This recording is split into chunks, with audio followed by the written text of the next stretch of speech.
right. Hey, Coach, welcome to the Princeton Offense 3-day Masterclass. This is not going to be the full Masterclass, but this is going to be a quick rundown. We did about 8 hours in 3 days. I'm going to try to squeeze that down into about 60 minutes. So apologize for going fast, but we've taken the videos down. But I know a lot of you were not able to see the thing. That watching 8 hours over 3 days, that's a huge commitment. We had a lot of participation. We had a lot of almost 200 coaches a night were watching, so that's fantastic. But there's a lot of coaches who were not able to watch it. So what we decided to do is go ahead and break it down into a shorter segment, try to speed through it real quick, and give you a rundown, give you a recap, give you a review of everything that we went through in the masterclass. Okay, so all right, so here we go. The big reason that the big thing that we're going to talk about, and we talked about in the masterclass, was I wanted to share my Princeton frameworks, right, to learn, coach, and fine-tune the Princeton offense so you can finally compete with more talented opponents, and how you can execute the offense with any personnel, deliberate or up-tempo. Okay, because one of the big themes that we're going to be talking about is we have there is a huge problem that we don't really focus on and address as coaches. There's one big problem. We're always looking for gold nuggets here, trick plays here, new drills, new defensive concepts. We're always looking for a little piece of the puzzle, and we keep kind of putting them all together. Okay, but it doesn't address the full problem, the big problem that we have, and we're going to be talking about that throughout this entire recap video. Okay, so real quick, if you guys have not met me, my name is John Wheeler. This is the family. It's our daughter Hannah, Dylan, our son Jackson, my wife Paula, our son Cole, left to right. So these guys are just, it's family, man. So that's a little bit about me, just a sneak peek into my life. My son Jackson, he's something pretty special. He's been through some rough stuff, and he's come out of it. He's one of those miracle kids. So I won't get too much more into that, but that kid right there is awesome, and we all love him to death, I'm telling you. So anyway, back to basketball. So why the Princeton offense? Okay, here we go. So there are two ways to win in this game. All right, there are two ways to win. You either have superior talent with a good enough strategy, or you have superior strategy with good enough talent. Okay, these are the two ways that you can win a basketball game. Okay, and if you ever watch the March Madness NCAA tournament, okay, how many of you watched Oral Roberts at Ohio State here in 2021, or Loyola Chicago and Illinois? You have these super talented power conference teams who have superior talent.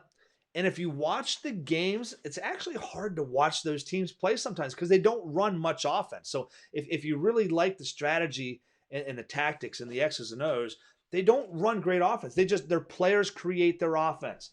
Okay, but what you saw with some of these 15 seeds and 12 seeds and 14, the underdogs that are winning these games, now they have talent. They don't have the same superior talent, but they have talent that's good enough. Okay, but they have a better strategy. Okay, now the less talent you have, the more superior your strategy has to be if you want to compete in that game. That's the balance. Okay, and that's one of the overall themes. Okay, and that leads right into the big problem that we have. So what exactly is the Princeton offense? Okay, the Princeton offense, to me, it's a structured motion offense. It's not a pure motion, but it's a structured motion. It's designed to remove the tension from the game, allowing less talented teams to still be relevant and competitive, all right, and compete against teams that are just bigger, faster, stronger, more talented than they are. Okay, I've also heard Dr. Jim Burson from Muskingum College here in Ohio, he's called it the optional phase. I call it the structured motion. He called it the optional phasing offense, which I think is probably the most brilliant definition of the offense that you can come up with. Optional phasing.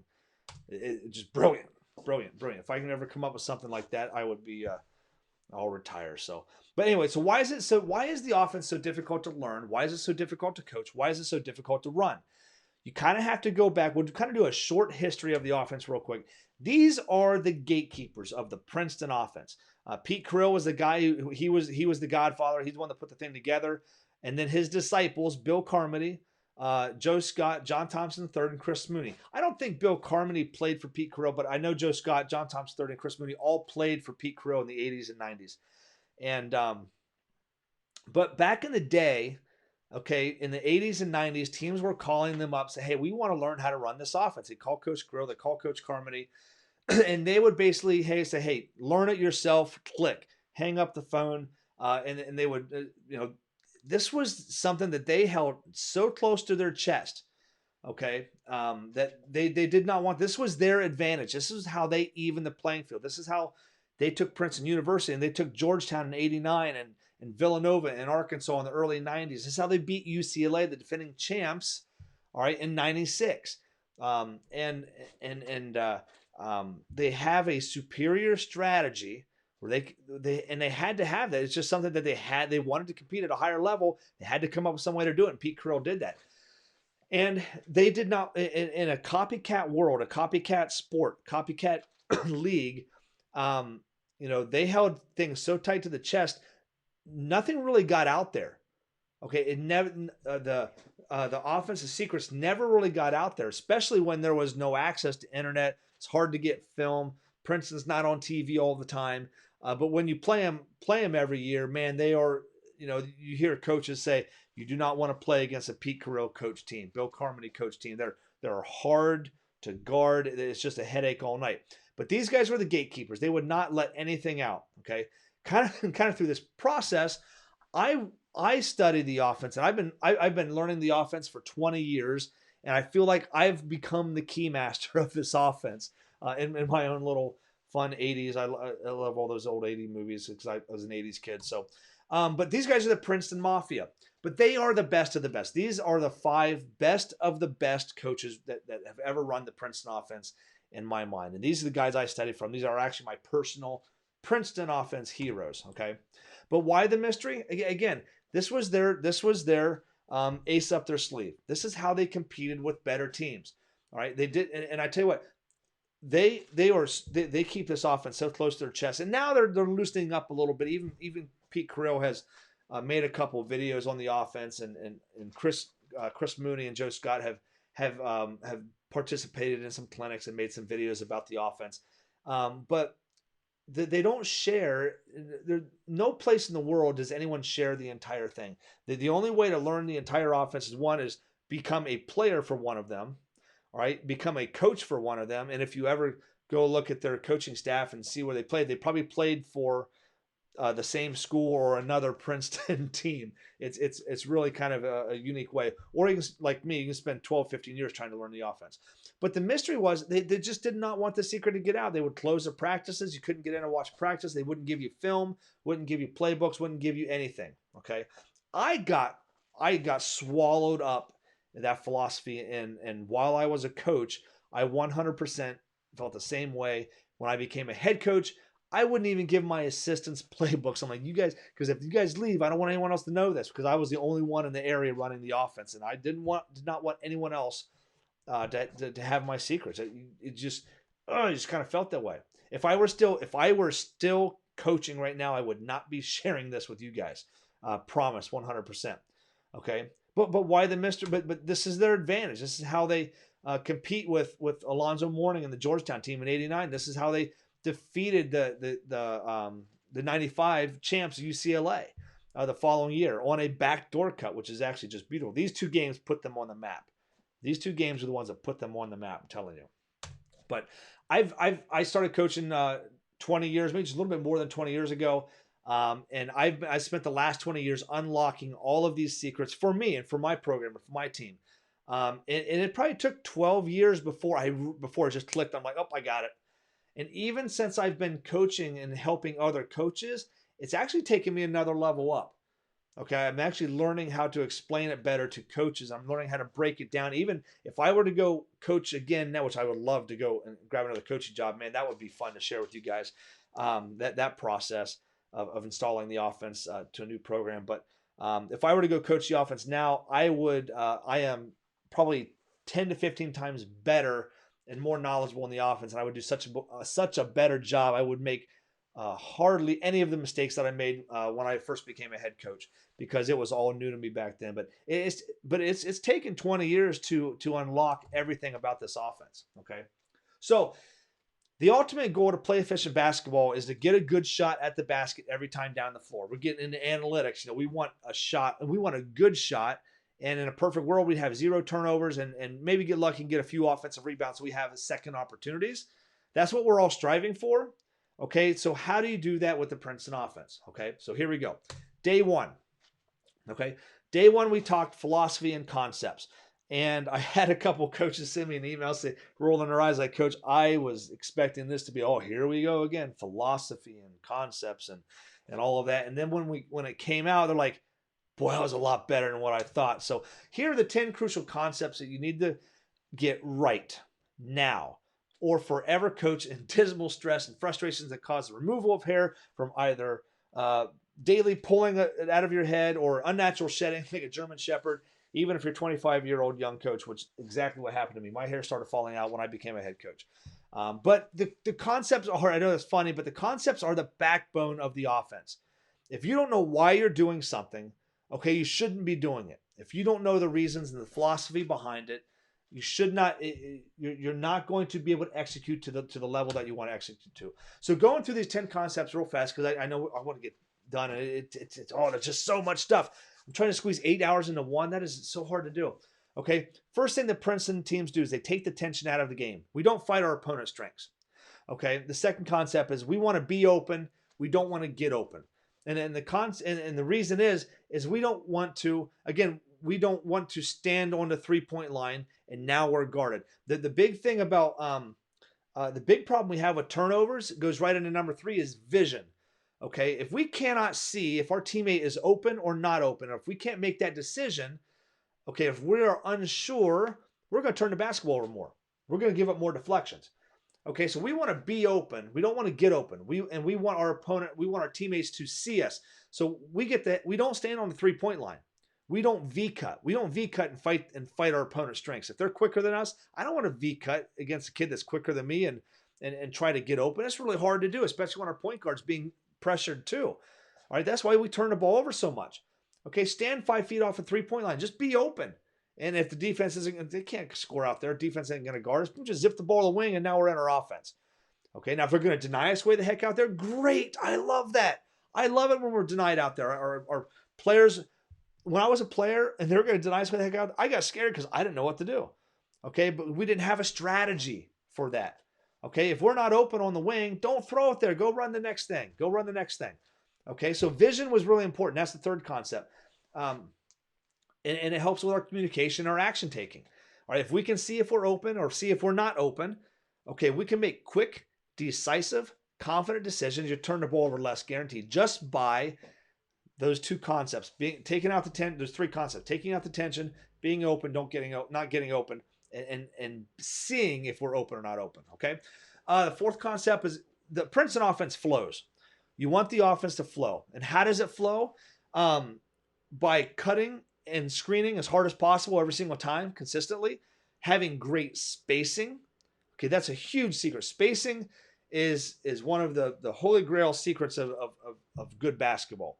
If you have good spacing, you're gonna you see the higher level you go. If you go to the collegiate level, the NBA level, the spacing just gets more and more, and the talent gets better and better. And that's why the game there's more scoring in those games, and sometimes those games are a little bit faster.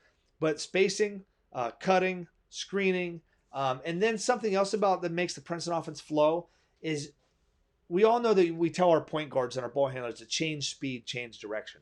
Okay, but have you ever had an offense deliberately change its speed and change its direction? Okay, the Princeton offense does that, and that's part of the flow.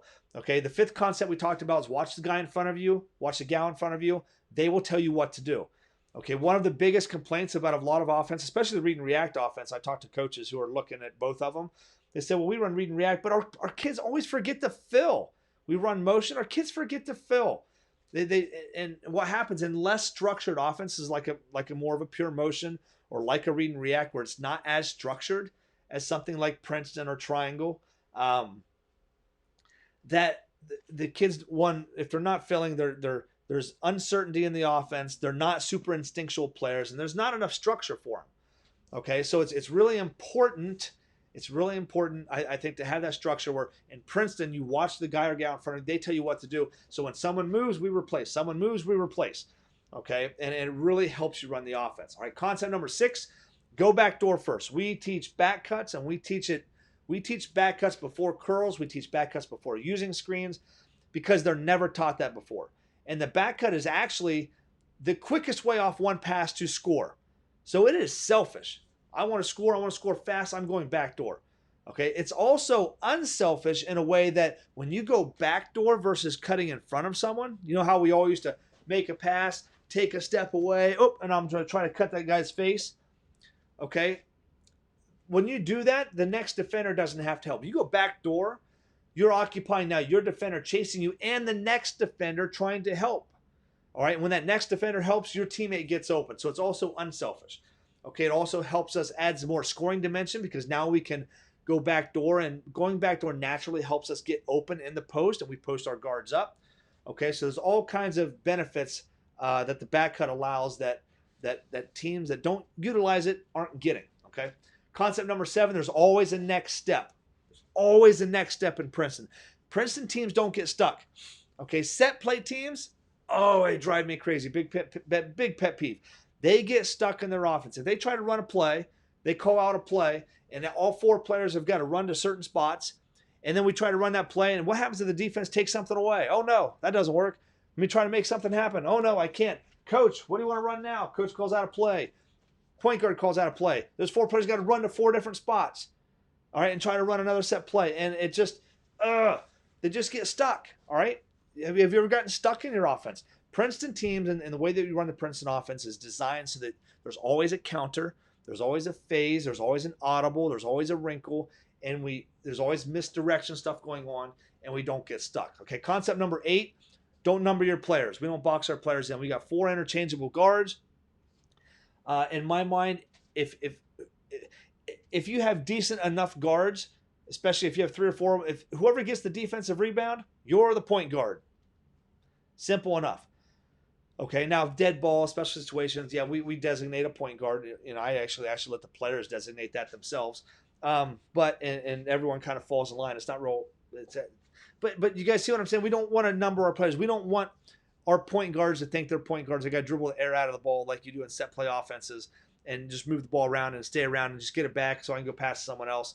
Okay, our 4 guards are interchangeable. We don't have shooting guards. We don't have slashers. We don't have power forwards. We don't have, we got 4 guards and a post. Okay, so don't box your players in. We want to develop well-rounded. We want 5 players on the floor who are all threats at all times. Whether it's a role player, whether it's a star player. Okay, so don't number your players. Concept number 9, call plays what they are. Don't take a whole bunch of cool words and names like Ohio is this play and Kentucky is that play and yellow is that, blue is that one and red is that. Because what happens is you have to learn the X's and O's and the motion and the actions of the offense. And then if you have to call it some random name, then that is an extra step in the learning process. Okay, so what Princeton did, which was very brilliant, is they just called the plays what they are. Hey, they want to go low post screen away. They don't call that color blue 40. They don't call that play blue 47. They call it low post screen away. If they want to go point cut down the middle, they call it point down the middle. Okay, if they want to run low post cut, low post corner, point screen away, that they call it what it is. Okay, it simplifies the learning process and actually develops almost a new language where I actually don't even use I can't tell you, I always hold the whiteboard, but I never draw on it because I just verbally say what I want them to do. And because we rep and we emphasize everything we do so well, they know it. The only time I use my whiteboard is to actually show them where I want them to start. And I tell them what to do. And I don't have to draw out plays. It's really kind of cool. And that leads us right into concept number 10 is emphasis and repetition. Your players do 2 things. They do what is emphasized, and they do what they do over and over and over and over and over again. Okay? So if you poorly emphasize something, they will poorly do it. if you get little repetition on something, and or if they get poor repetitions on something, they will poorly do it. Okay, but if you emphasize something and you get a lot of reps and good reps, and you correct their reps, they're going to execute at a higher level and more consistent level, especially if that emphasis and that reps is on the move, under pressure, um, you know, all the time. Okay, so emphasis, repetition, those are the top 10 crucial concepts you need to know, need to understand, and need to implement with your Princeton offense. Okay, and that helps us solve, when we're putting in the offense, the big problem. And this is the theme. Okay, I'm not into gold nuggets. I'm not into gimmicks. Okay, I want to solve the big problem. If we can solve the big problem that we have as coaches in our pursuit of competing at a high level, then that's our end goal. We want to win the last game of the year. That's our end goal. But if we can't solve the big problem, we're never going to get there anyway. No amounts of trick plays or new drills or new skill work or anything like that, new way to shoot the basketball, new way to dribble the basketball, is going to help us. Okay, so there are 3 teams on our schedule. Let's define this big problem. There are 3 teams on our schedule. 1, teams that you are clearly better than. Okay, now unless we play down to their level of competition, we should win those games, but we don't. We get upset. All right, 3 out of 10 times, 2 out of 10 times, we'll lose games that we're like, we never should have lost that game. All right, eats at you for years. All right, the second team you're going to see are teams that you're evenly matched with, talent-wise, skill-wise. Okay, similar. They run a similar style offense. Those games come down to execution. Okay, whoever executes the best at the end of the game makes free throws, layups. Maybe one player gets hot, and that's the reason why you win or lose those games. Okay. Game 1 comes, or scenario 1 comes down. Level 1 comes down to focus and execution. Level 2 certainly comes down to execution, and then level 3. These are teams who are that you are extremely inferior to. All right, teams that are just clearly better than you. Okay, how do we compete with that team? How many times do we show up at those games and we're given the good speech, but our players like, yeah, coach, we're going to lose this game by 20. Okay, we don't have a good enough plan. Okay, they're not ready for them. But if we can figure out how to beat team 3, how to compete with level 3, teams that are better than us, and maybe instead of going 0 for 6 in the season against those teams, maybe we go 3-3. Okay, but if we can compete with those teams, we should be more prepared and better able to execute against level 2 teams. And then we should be more focused, more consistent on beating level 1 teams and win all 10 of those. All right, and then we instead of splitting 50-50 with our level 2 teams that we're evenly matched with, maybe we win 80% of those. And then if we can split 50-50 or maybe 40-60 with the teams that are better than us, okay, now we're in good shape. Okay, now we're better prepared to tackle the next challenge. Okay, so why the Princeton offense again? It's because I want a strategy to defeat teams who are more talented than we are. All right, it's going to solve a lot of problems. You solve that big problem, it's going to solve a lot of problems. Okay, now there are 2 ways to win. Okay, we talked about this earlier. Which one do you want? Do you want the superior talent with good enough strategy? Okay, now that's fun. Okay, or do you want a superior strategy with good enough talent? The problem is, it's harder to get superior talent. And I mean superior talent. I mean superior talent.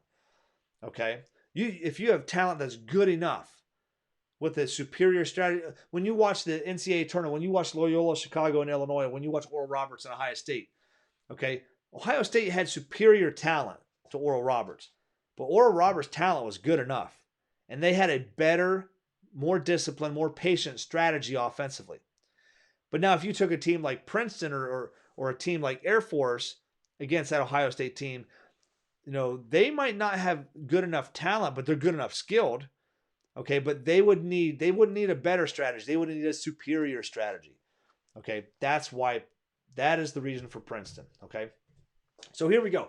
Let's get into the nitty gritty here. So the 3 secrets. There are 3 secrets to the Princeton offense. Secret number 1 is how to simplify the Princeton offense and control tempo without putting in too much too fast or becoming predictable. Okay. Secret number 2 is how to install the Princeton offense the right way the first time without monopolizing valuable practice time. Okay. Secret number 3 is how to get your players to consistently execute the offense without hiding your role players, and I hate hiding role players, or alienating your star players. All right? Okay, those are the big 3 secrets. Okay, and we dig into those in day 2. All right, so here's the day 2 recap and review. Secret number 1. Okay, the biggest mistake we make as coaches is we overcomplicate the offense. We overcomplicate the Princeton. We overcomplicate things in general, but we overcomplicate the Princeton offense, and I am 100% guilty of this for probably most of my coaching career. Okay, I did not learn how to simplify the offense, and probably until it was too late. We still did pretty good, but we could have done much better. Okay, but what happens is we put in too much too fast. Guilty. Okay, we install them in the wrong order. I've done that. We choose the wrong core series to surround our offense by. I've done that too. Okay, I've been guilty of all 3 of those. So I'm trying to steer you in the direction to not. All right. So in the Princeton offense, okay, this is what I call the core 4 quadrant. These are the 4 main series of the Princeton. There's more than these 4, but these are the main 4. Okay, these are the 4 that you don't have to run all 4, but you have to start with the one that's going to give your that you can build around the best, and it depends on your personnel. Okay, so you have the low post series. If you have a low post that's your centerpiece in the low post that can score down there, start out with low post. You have the chin series, which is probably the most popular. If you've got a post player who's not very good but can set screens and rebound a little bit, the chin series is fantastic, especially if you've got guards and shooters that are not playmakers. Run the chin series. Chin is fantastic for the women's game. The point series, you got a decent 5 that can dribble, pass, and shoot a little bit. So especially dribble and pass. But you have playmakers as your guards. You want to run the point series. That's the one everyone wants to run, but sometimes they don't have the personnel to do it. And then the open series, if you want to run small ball, if you got a 5-man that can dribble and shoot and pass very well, and you want to run small ball, if you got quick guards, the open series definitely want to start with. Okay, so that's what we're going to start right now. So let's get to the X's and O's. Okay, let's break these down. We're going to go right through the X's and O's, and go right there. Let's just stay right here for a second, and boom, welcome.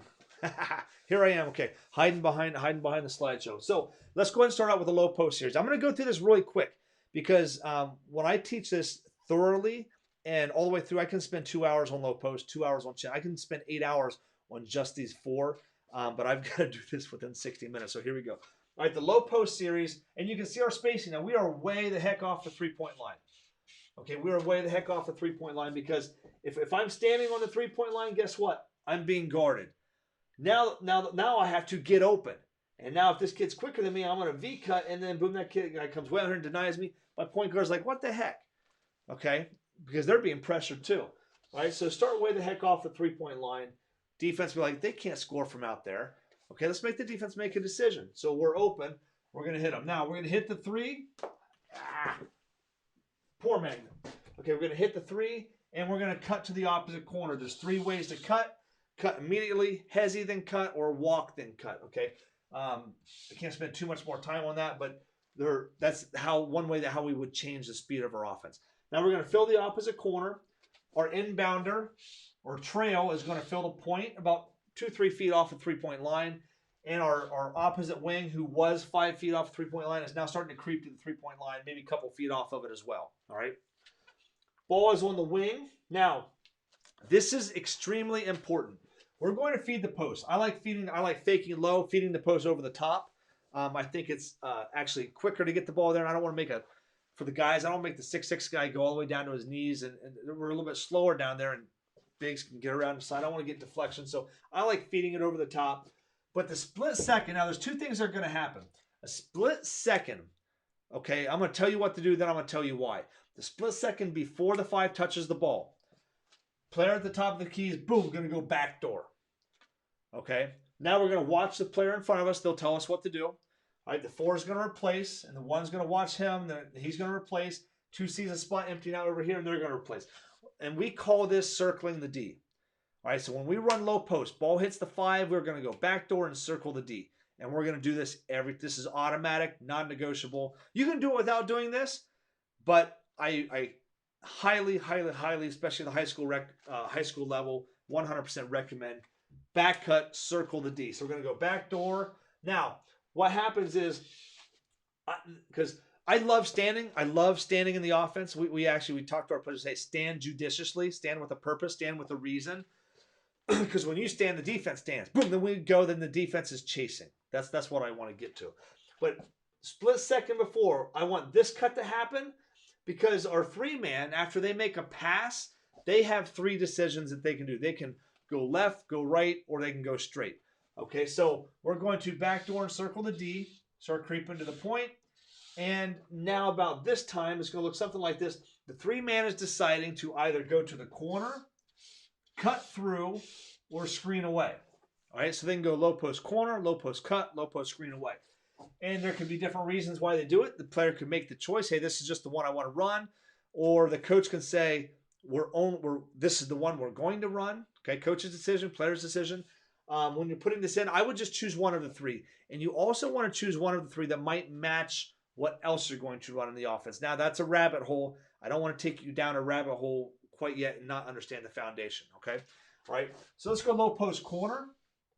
All right, when we go low post corner, okay, that's what that looks like. Okay, if we go low post cut, they're going to fill all the way. Now, if we go low post corner, we're not going to fill the wing because our corner guy wouldn't have anywhere to go. But usually we'll go corner. If they dig in the post, boom, we're going to move. That's one of the actionable reasons why we do it. Okay, now we're going to go, if the 3-man is hugging them and staying playing real tight, we might go back door and cut. Now, if we cut, we're watching the guy in front of us. They tell you what to do. They completely abandon their spot. So the 4-man's going to fill, the 1-man's going to fill, the 2-man's going to fill, and the 3-man's going to fill. So we're back to our point wing corner. Okay, that's low post cut. Now, the last one is low post screen away. And it happens like this. So, boom, we hit the 5. Boom, we back cut. We circle the D. And we're filling. Now, what I do is I like to fill hard, and then about right here, I like to slow down and start creeping with my hands up. Because I'm either going to get the ball for the 5, or I might receive a screen from the 4, and I don't want that screen to be here. I want that screen to be between the elbow and the nail.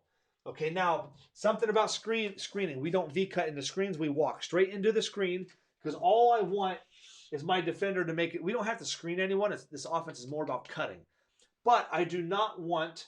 I don't want to V-cut and lose one of the 3 ways that I can score off of a screen. But all I want to do is I want the 2-man to make a decision. I don't care if they deny me. I don't care if they sag off of me. I don't care if they play me tight. Okay, I just want them to make a decision, and I want to be able to see and understand that decision so I know which way to cut.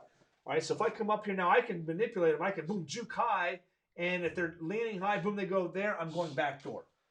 All right, we always teach back door first. We go back door. Now, I can't fill out here because there's the 1 guy. So there's an empty spot on this side, so I go under our 5. Okay, our 4-man pops back. Now that back door, one thing that back door did, boom, I beat my guy. The next guy's going to help. All right, so every time you go back door, this is happening. And then when 2's recovering, and as they're helping, 4's like, oh, you're going that way, I'm going to go this way. Okay, then we're going to fill, and we've got our 5-man can try to score, or a 5-man can kick it out to the 4. Okay. Now, there are next steps, and I'm not going to teach you all the next steps right now because those are rabbit holes, and we will we'll tumble down that and get lost if we don't understand all of the core stuff. Okay. So that's low post screen away, low post cut, low post corner. Now let me show you why we circle the D. Okay. Let me show you specifically why we circle the D, and I want to show you a big concept. This is the big difference between high school, college, and pros, other than talent and increased talent, is this. At the high school level, this is kind of what our defense looks like. Okay? Let me actually throw the ball down here in the low post. This is actually what the defense looks like in high school. How can you score there? You can't. Okay, it's one on 4. You can't score there. All right? At the collegiate level, it actually looks more like this. All right, yeah, now we can go 1-on-1 down there. It's a little tighter. These players can, from here, they can come. We start moving in the middle, they can start coming and doing whatever. They can cover a little bit of ground there. In the NBA level, these guys are not even allowed inside the paint for more than 3 seconds. Okay? And actually, NBA is going to look more like this.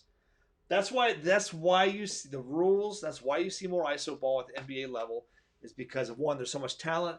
2, they want to spread the game out, and if you get a one-on-one is actually probably the easiest way to, well, I wouldn't say the easiest way to score, but if you get a one-on-one opportunity to score, especially close to the basket, you got to take it.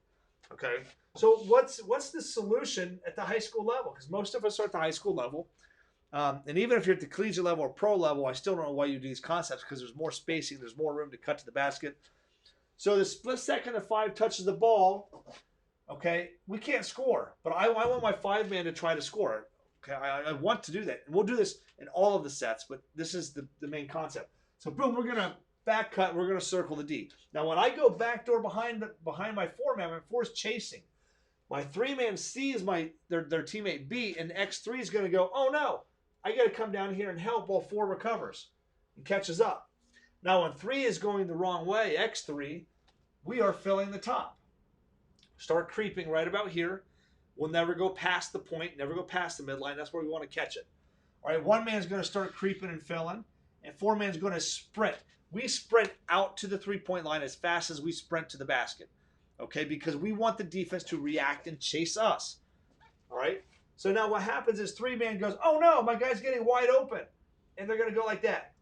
And 1 man's going like, oh no, my guy's going to get wide open. Look at that pass. I got to go out there and deny him. And then 4 man's like, they're just chasing X4 out.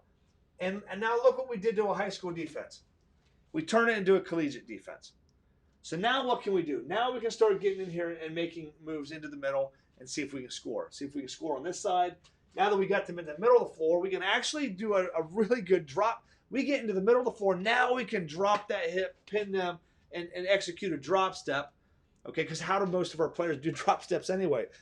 They're on the block. They take 1 dribble and half a step, and then they turn and they drop step, and boom, next thing you know, they're under the backboard. Ball goes off the backboard, off their head, and then how to bounce, and then we're yelling at them, and it's driving us all crazy, okay? So that's why we circle the D when we run our low post stuff, okay? All right, so in a nutshell, that's the low post series. You have low post corner, low post screen away, low post cut, all right? Now let's go back to, do we need to go back to our slides? Let's go back to our slides real quick. There we go. Okay, that was low post. So now let's go and run the chin series, okay? The chin series, Princeton teams always start off down here with a 2-guard front. Pretty much most of the time. We can kind of hide stuff around, but it's pretty much always two guards up top. Now chin starts with a 2-pass reversal. 1 pass, 2 pass. I always want to you can verbally call chin, you can touch your chin, or the 2-pass reversal as a non-verbal way of saying, hey, we're running chin. Okay, but you can this is where you have to be consistent in what you're teaching your players, because you're going to have this is why you need to know more parts of the offense, because you can also throw this 2-pass reversal and run low post on that side. Okay, but if you don't say something out loud, the 5-man doesn't know, do I go here and run low post, coach, or do I come here and run chin? So now we got to communicate, okay? So we're going to run chin. So we're going to verbally call chin, touch the chin. It's a 2-pass reversal. Bam, bam, okay? Now the first mistake everyone makes, now 5-man's coming up between the elbow and the 3-point line. I like my left foot just on the inside of the lane line extended. I don't want to be out here straddling it. I like to be inside. I will not be in the middle. I'm going to be right there, okay? First big mistake that happens is the second that the 1-man throws the ball, they start going. Okay, and what happens is you've got, when that happens, the ball is, or I'm sorry, the 1 is coming off the screen before the ball even gets to the passer. All right, so now the 4-man's caught the ball, and this is already happening, or already happened. And there's 3 ways to score off this shuffle, and I've already lost 2 of them. So 67% of the way that I can score off this, I've lost because I cut too soon. Okay, so what we tell our players to make this pass go 1001, 1002, or say, or make the pass and go hop, hop, make the pass and actually physically hop, hop, boom, and now we're going to go. Okay, so we make the pass. Now the 4-man can catch the ball, and now we can read what's going to happen. Okay, now there's 3 ways to score off the shuffle, depending on where, if X5 is high, all right, the X5's got to be high to get the first 2. All right, X1, if they get plowed and X5 is high, that's what the 4 is looking at. We're going to score early, okay? If X5 is high and X1 chases, Okay, like any car race, when you turn the corner, that's when we try to create separation. Boom, I won't be open early because one's got me now, but when we turn the corner, boom, I'm open now, and now I can be open late and score on the left side of the rim. Okay, now if you see a good defense and they jump to the ball and X5 helps on back screens like they should, we always come off the backside. 9 out of 10 times come off the backside. X5 takes away early and late. X1 also helps with the late.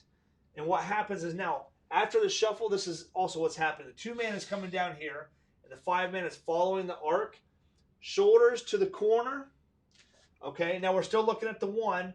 The 1's denied here, but as they're denying us, I'm going to juke baseline or show baseline, and then I'm going to swim over the top into the post, and then the third way I will look at them is in the post. Okay, now, if X5 is up here, boom, get in there and see if you can score. X5 is down here, I might not even throw it down there. All right, so now I'm looking at the 1. Now, the split second that I stop looking at the 1, I'm going to, hey, I'm not going to throw it down there, so I got to go to the next thing. So my eyes go from the 1 to the 2. The 1 is going to empty out to the corner. All right, the 2-man is now going to come off of a drift. Now, a drift is, a flare is this. I don't want to flare because it's a shallow pass, and if X5 gets a piece, layup or dunk. Okay, if 2-man's chasing and they get a piece, it's going. So this shallow pass is easy to get a piece of. All right, it's easy to steal. Even if you lob it up in the air, the longer it's in the air, the quicker the defense has a chance to get that. So I want to drift. So we come off this, and basically I'm putting my teammate directly, the screener, directly between myself and my defender, and that's where I want to catch the ball, between lane line extended and the point. All right, so I've got more room to play on this side. Plus, I'm going to have the most time to get a shot off. Okay. Now, once you've caught it off the drift, there's 5 ways to score. 1, take a shot. All right. 2, drive to the basket. All right. And there's 2 ways we'll drive, put our head down, 1 dribble, 2 dribbles, go. Or we'll drive and we'll hezzy, and then we'll drive again. When we do this, we actually work on both of those. Because if I drive hard and 3 commits, and if I hezzy, 3 recovers, boom, I go. All right. So that's some skill work that we'll actually teach on the floor. The third way we teach to score, third way, there's 5 ways again. 5 ways to score out, 3 ways off the shuffle, 5 off the drift. So shot, drive. The next way is we catch it off the drift, and if they are denying the wing, we're going to drive the elbow, but we're going to dribble at, back cut. All right, that's the third way to score. If they are really sagging off the drift, off of our 3-man, we're going to give and go, and that's the 4th way. So we're going to give it, and if they got a shot, and you like that, shoot it. As they close out, 2-man's chasing, I can now keep my 2-man chasing and go, so now we can give and go. All right, so that's the 4th way. The 5th way to score off the drift is, if you might be able to guess, a drive and kick. Now, this is kind of the way that we go through this. So when we're driving off of the drift, 3 is going to play cat and mouse. 3 can guard both of us right here. Okay, so what we do is we'll start sliding our 3-man down to the corner, and that gives us more room here. Now, if the 3 drops too low or commits, I can zip it to the corner for a shot. If we don't have a shot, I'm going to keep going, and they can now drive middle. Okay, but a lot of good defenders are going to do a good job. So once we're to the corner and I can't score and I can't pass it to the 3, our 3 is going to return to the wing, and now look at my passing angle. All right, it's a nice passing angle. So now I'm going to kick it to the 5. Okay, and I'm going to keep going. And as they're closing out, boom, now my 3 is going to try to, if they don't have a shot, 1 dribble, 2 dribble, see if we can get a shot or a layup here. By now, it's hard to get layups off that because X1 and X4 have now gotten back into the mix. Okay, but those are the 5 ways to score off of the chin drift. Now, let me just go one more step further without going down the rabbit hole. We can't score, boom, just back dribble. Boom. Anytime you see a back dribble, keys everyone else. That's the key that says, hey, Phil, I'm going to back dribble, everyone else back dribble. All right, now 5-man just follow the ball, and now we can run chin again, or zip it here, and we can run low post. Okay, boom. Now you cut here, and then you fill the point, and then you throw it down here, and boom, you back cut, and you circle the D, and you fill here, and you're going to run low post cut. Now you're going to fill here, fill here, fill here. Okay, you guys see what I'm saying? Okay, so you get right back into low post. Does that help? Is that something that helps you guys? the breakdown of low post, the breakdown of chin? Do you guys like that? Is that a little more in detail than I know it's real fast, but is it a little more in detail than what you're used to or what you've seen before? Okay, so hopefully that helps a lot. So let's go to the next one. Okay, so the next series we're going to talk about is the point series. Okay, and I'm not going to I'm not going to go as deep as I did into the other sessions because this one takes a little bit longer.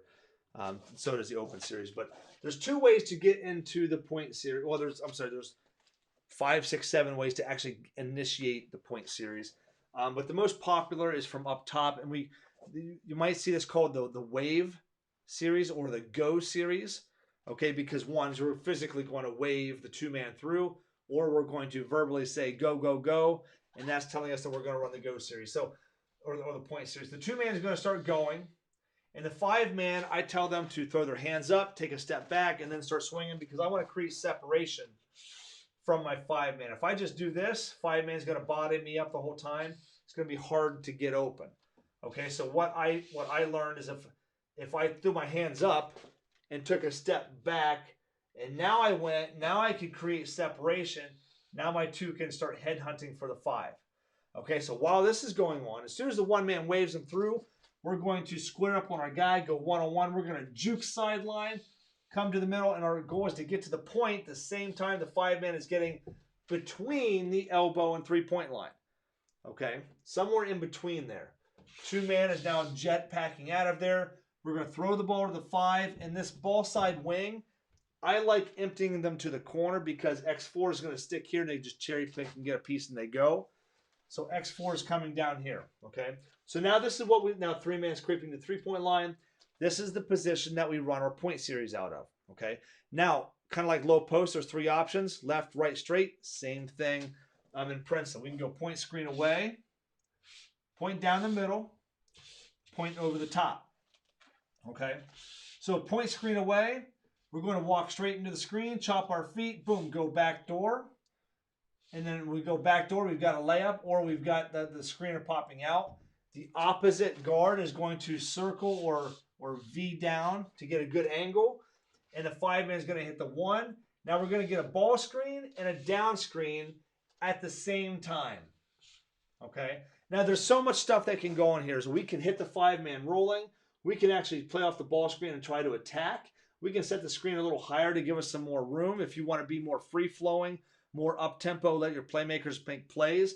Or you can be more deliberate and not even look for the roll. All right, and after 5 minutes, that's the ball screen. They're going to ball screen, drift screen. Okay, screen, rescreen. And we're going to look for the 3 off of this down screen. And then a 5-man is going to follow here, or 1-man is going to boom, bounce back up. And we can hit the 4 in the post. We can get a shot from the 3, and we can play. Or we've got the 1 off the drift. Now, at this point in time, if you haven't seen this before, light bulbs should start going off. When you do this, if you've already taught chin, and now you're doing point screen away, your player's going to be like, oh, I know what this is. This is chin. Okay, so big question I've asked is how do you simplify the offense? If you run the right sets, you can easily simplify the offense. So if you've already run chin, shuffle, drift, shuffle, drift. Okay, now the next thing you teach is point screen away.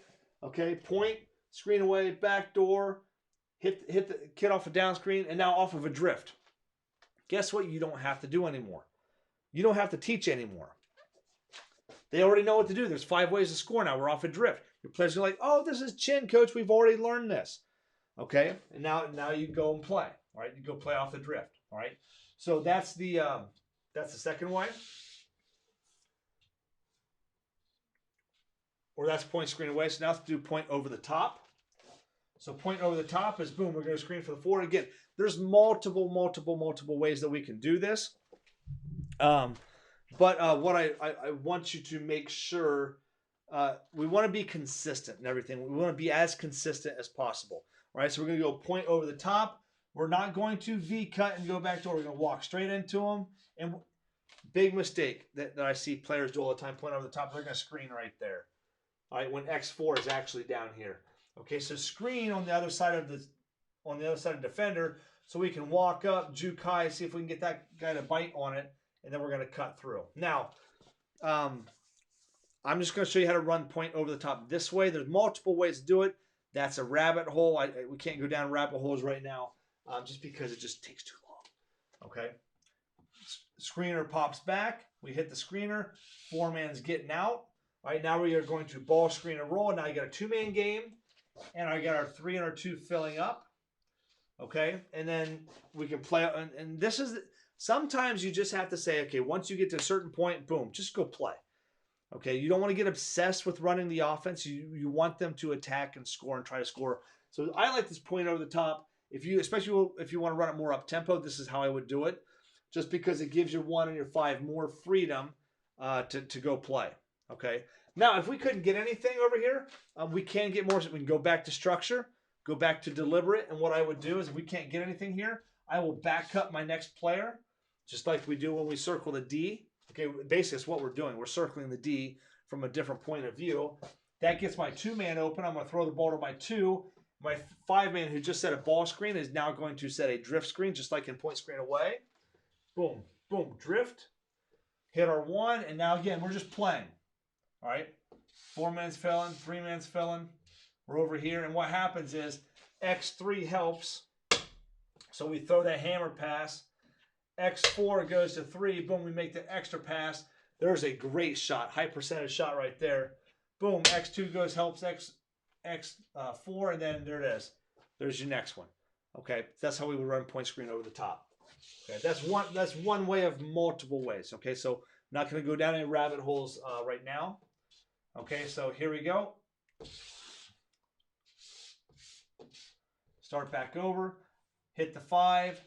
Point down the middle. Okay, so we're going to cut down the middle. I like juking and faking the opposite way because 4-man's going to set a down screen just like they would in point screen away. All right, except the 5-man now is going to hit the 1. Ball screen just the same, except now the 4-man stays here because they're already...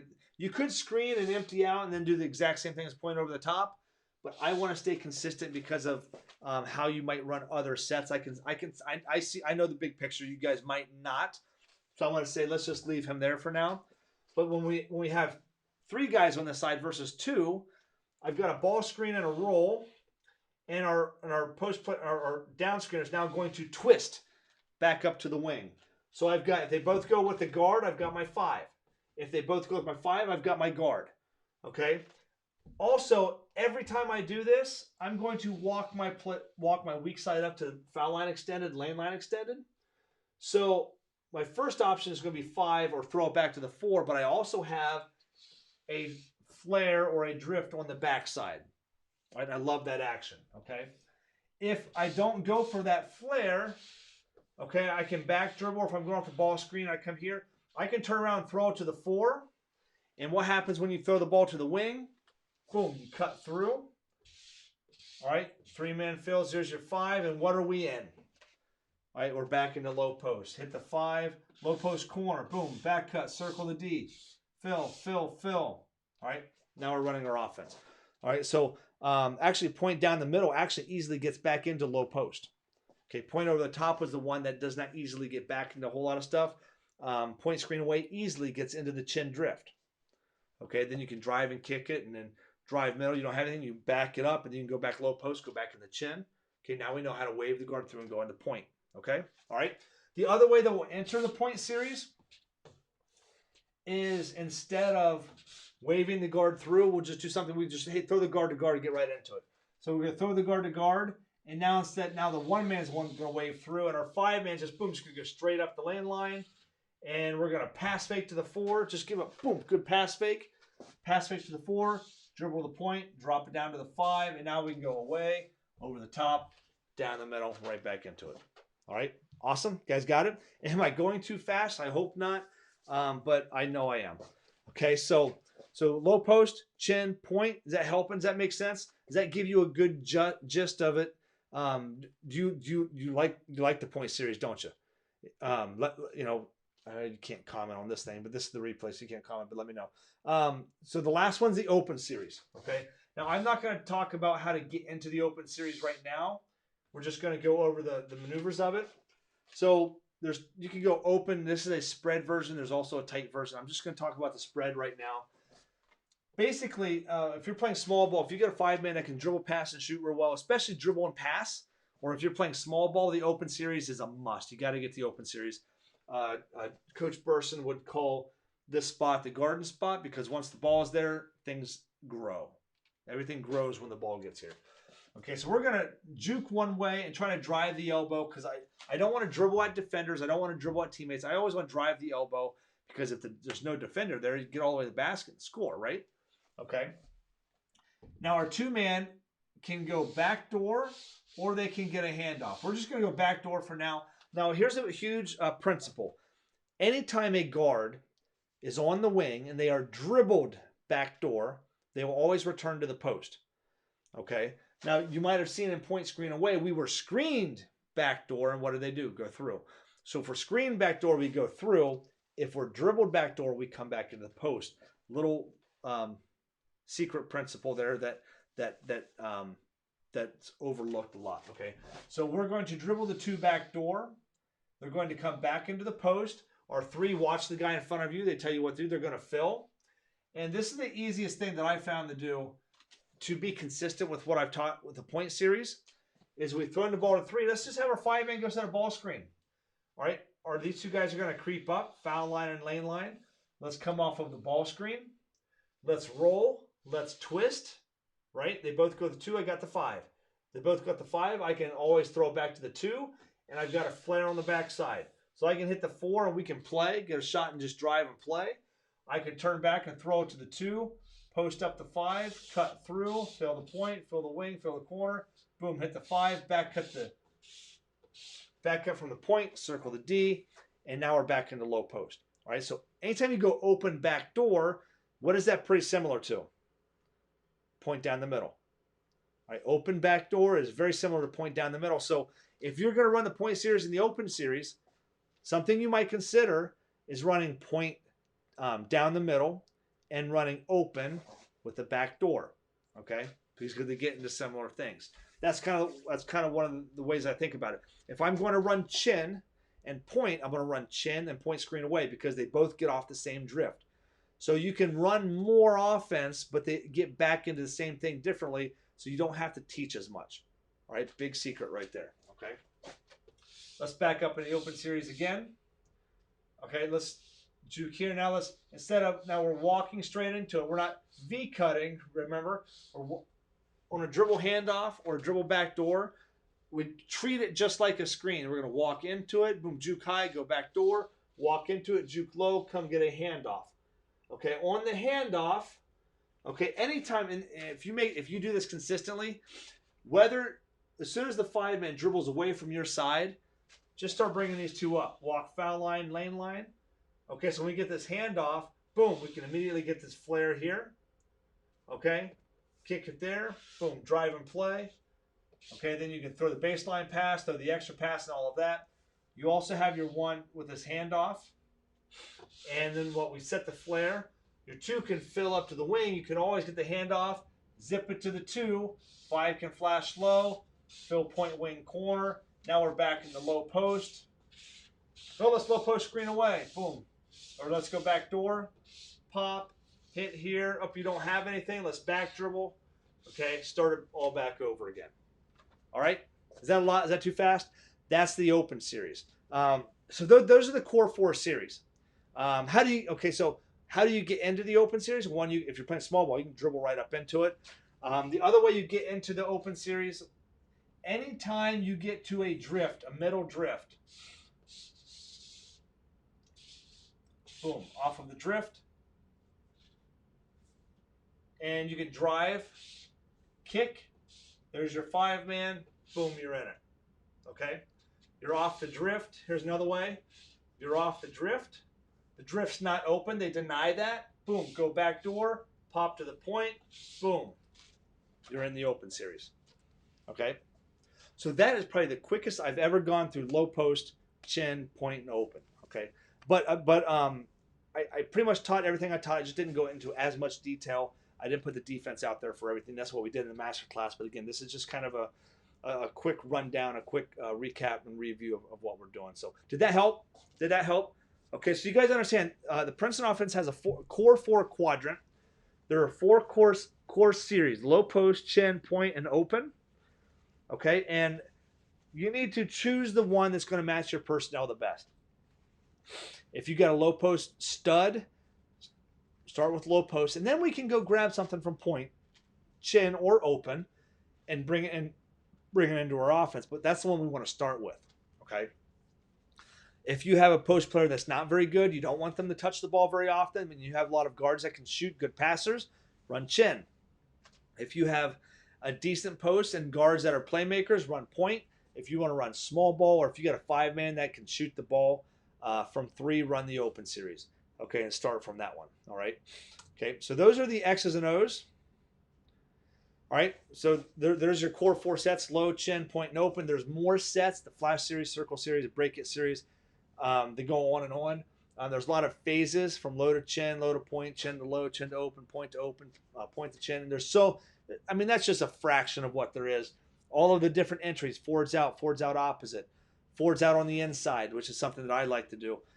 Circle opposite. There's so many more entries: dribble entries, weak side entries. There's all kinds of different stuff that we can do. But those are rabbit holes, right? And for purposes of this, we're not going to go down a rabbit hole. I went 8 hours and it was very hard not to go down to the rabbit hole through the actual master class. Definitely don't have any time to do it right now. Okay. So this is kind of what my playbook looks like. I actually hand draw these, using a software, not any special software. You all have it on your computer. It's just like a PowerPoint or something, but it's not the fast draw. It's not cheap playbooks. I hand do all these lines and everything. So, but this is what my playbook is kind of looks like. The drawings are real nice. They're very clear, very original. And so this is the one thing that I actually came up. I've never seen anyone else do this. I came up with this on my own once I started coaching coaches. Okay, when I was coaching players, I never thought of it this way. I just knew it because I've done it so long. For 10, 12 years, I was just deep diving, watching film, drawing out every play of every game of every tape that I had, and then trying to figure out how that puzzle worked together. But what I figured out working with you guys, is that when I redid this playbook, and I've redone this playbook 100 times, and so it's very thorough, it's very good. But the patterns were clear to me, but to make it more understandable for other coaches, I started to use a color coding system. All right, so we all know there's core 4 quadrant. There's 4 core sets in series, and anytime you see a black bar, all right, whatever's going on inside that page of the playbook is a core set, core series action. Okay, anytime you see an orange bar, that is an entry into the offense or a false motion, which I also like to call strategic motion, because I think all of that motion is done strategically. It's not false. We're just not wasting time. We're doing it on purpose. All right. Light blue bar is a phase or a combo. Remember, a phase or a combo is jumping from one box to the other. One box straight to the other box. One core set to another core set. Okay, a red bar is a counter and audible. That's how you go from a counter or an audible. Is how you, if you're inside the chin series, for example, or let's say you're inside the point series and point's not open. Well, let's counter to the next thing, but the next thing is not another core set or series. Okay, so now we're doing something different inside the box. Okay, a counter is when the defense takes something away. An audible is a player's decision. They say, okay, I want to decide. I don't want to run this. I want to run this instead. So a player can audible. Whoever has the ball is a quarterback. Their decision. They can counter. They can audible. They can phase. Okay. Green bars are wrinkles and misdirections. So it's like throwing fastball, and then curveball. That's where the wrinkle and misdirection plays. There's a lot of those in there. And the dark blue is the extra sets. That's not the core ones. You know, the flash series, the circle series, the break it series, all this other stuff. Okay. Now, secret number 1, you guys know you can easily run the Princeton offense at different tempos. You can bring it down to a crawl if you need to slow down the tempo to compete. Okay. Or if light speed is too slow, you can run the Princeton offense at ludicrous speed. Right. Another 80s movie, one of my favorites. So right now, we've gone through secret number 1. Is it okay if I ask you guys a quick question? Okay, I've got a quick question for you. I know I said we would not go down the rabbit holes in this training, but I wanted to take you over to the rabbit hole and let you peek down in there and see some of the stuff of what's actually going on down there, because it's actually really important what's going on down there. But the problem with all the trainings on Princeton Offense and the videos and stuff is you don't get a big enough picture of what's really going on, and then once you dive in, it's easy to get lost. Okay, so if you go down that rabbit hole by yourself, it's easy to get lost. It's easy to, you know, it just takes you on a ride, and it's hard to put it all together. So, if it's okay with you, um, is it okay if I take you down there and show you a little bit deeper into the Princeton offense? It's okay if I show you guys the rabbit hole. Okay, all right. It's pretty much, yeah. So this is one of those classic red pill blue pill things. Take the blue pill, go back to bed, wake up, take the red pill. I'll show you how deep the rabbit hole goes, right, Neo? Okay, so quick warning. Okay, I do have. I could not teach the whole Princeton offense in 3 days and 8 hours. I could not do it. I did as much as I possibly could, and if you watch it, you got it. If you didn't watch it, just trust me when I say I can't teach the whole Princeton offense in 8 hours. No one, no one out there is teaching the entire offense. Okay, no one else out there is teaching the entire offense. So before I show you what this is, I need you to know what it's not. This is not a $39 DVD training or DVD from Championship Productions. It's not. It's not a summit. It's not a 45-minute talk from a college coach that runs Princeton. This is not a monthly or yearly subscription membership. This is a one-time thing. This is not a 4-hour Zoom, 2-hour Zoom on a topic where we're just rambling. This is deep. This is detailed, and this is very extremely strategic. The offense in the program works for everyone. It's not for everyone. I think it works for every player. It doesn't work for every coach. You got to be a detailed coach. You got to be sold. You got to be in to run the Princeton offense and to run it the way that's going to be the most successful for your team. And no one else out there is doing this. So before we get to Secret 2 and Secret 3, if you guys want to go down the rabbit hole a little bit, I know I've been teasing it, so I'll take you down the rabbit hole just a little bit. And this is my Princeton. Wow, I couldn't turn that down. Okay, last September, what we did was we recorded an 8-week workshop on the Princeton offense. Okay, and this is just not a once a week thing. This is I'm gonna show you here, but this is if you are all in on the Princeton offense and you want to go down those rabbit holes and you want to get more off of, because if you want to get more off of the surface level information, it's kind of what I'm giving you now. I still think even in this 60-minute thing, you're probably going to learn more about the Princeton offense in this than you are in someone else's 4-hour training. I really believe that because I don't think anyone else is teaching the entire offense out there. Okay. The only other way to learn the entire offense, by the way, is to be a player at Princeton, get on the staff at Princeton, or spend 12, 15 years, deep diving like the nerd I am to try to learn this offense. And by the way, if you want to become a coach of one of those programs, it's very difficult because most of the coaches they hire are former players. Go look at the bios. They're there.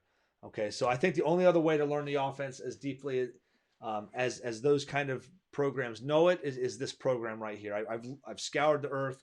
There's not another basketball program on another offense, football program on offense or defense as in depth as this one is on Princeton. So, and again, I don't want to be like everyone else. I want to be thorough, and I don't want to teach something to you that's not going to be everything. So that's what kind of separates what I'm doing than what everyone else is doing. So in this 8-week workshop, we had 3 different things going on per week. We had a whiteboard session.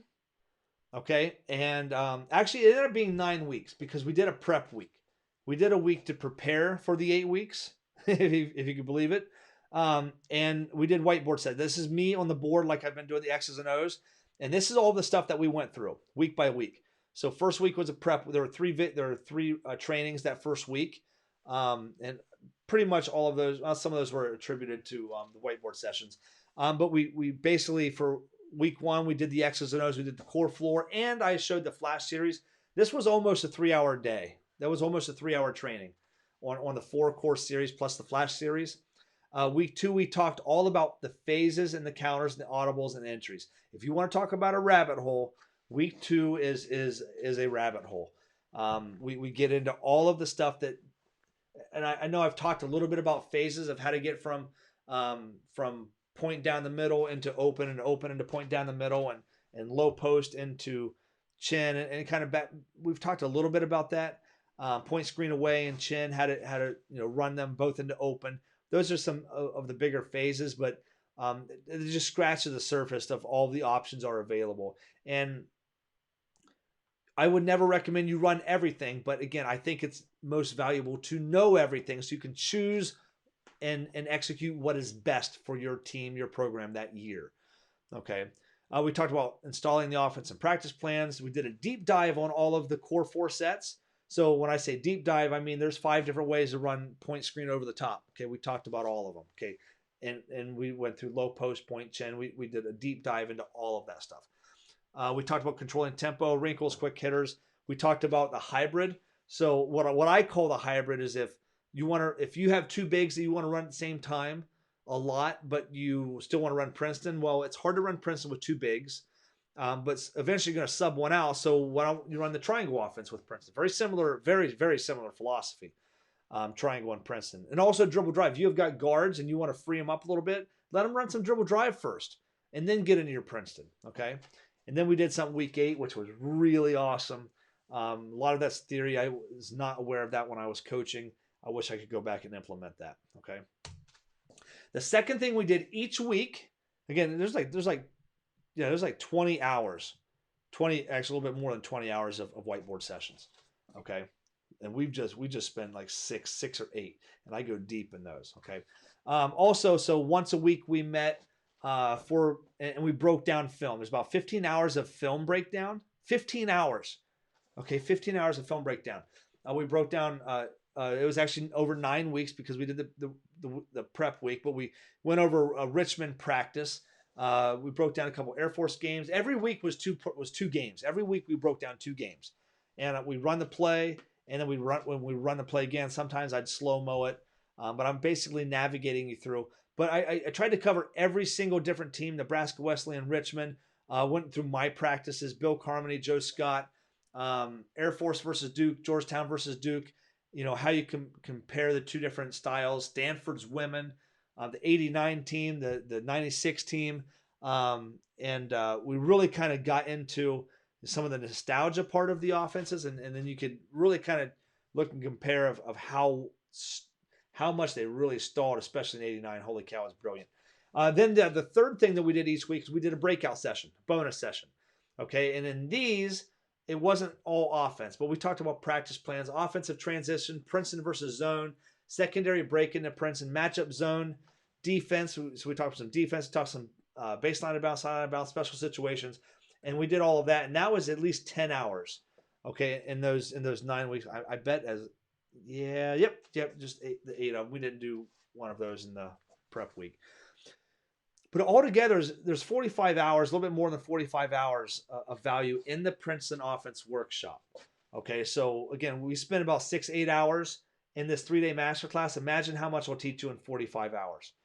Okay, again, this is I warned you, this is not like everything else. This is something that's totally different. Okay, imagine coming to my office, spending 45 hours with me. Okay, learning the Princeton offense. Okay, that's why it's probably worth $2,000 to come do that. Okay, but also what comes with the workshop is a private Facebook group, not the one you're in now. The one you're in now is a no rabbit hole zone. That's what the Princeton Mastermind group you're in. No rabbit hole zone. We'll trinkle with it a little bit, but no rabbit holes in this Princeton, because I don't want to lose. If I go down the rabbit hole before teaching you the ground level stuff, then we're going to lose coaches, and that's when the offense suffers. So I'm very careful not to do that. But in this other private Facebook group, everything goes. Okay, so everything that's inside this coaching program is the 8-week workshop, actually 9 weeks. The Secret Insider Facebook group, and even if you don't use Facebook, it's okay. If you don't use Facebook, all of the content, all of the training is in a members area. If we go back a little bit and look at some of these, so This is what the members area looks like. You can kind of see the video and all the bars on the side. Okay, that's what the members area looks like. So you have access to everything. It's all on demand. It's all done. We did this live last September, and coaches had to wait week by week. You don't have to do that. It's on demand. You can go watch them immediately. You don't have to wait for anything. Okay. So again, my goal when I started coaching coaches was to solve this big problem. How do we beat these teams that are better than us, more talented than us, bigger, faster, stronger than us? I am not interested at all in accumulating gold nuggets, trick plays, gimmick systems. I'm not interested in getting pieces of the puzzle. I'm interested in solving the big problem. I want to knock down the big domino. That's what I want to do. I want to knock down the domino that's going to knock down everything else. Okay. Let everyone else go after the nuggets and the trick plays and the gimmicky stuff. That's not what this is. Okay. So my goal with all this is to solve that big problem. How do we compete with teams that are bigger, faster, stronger?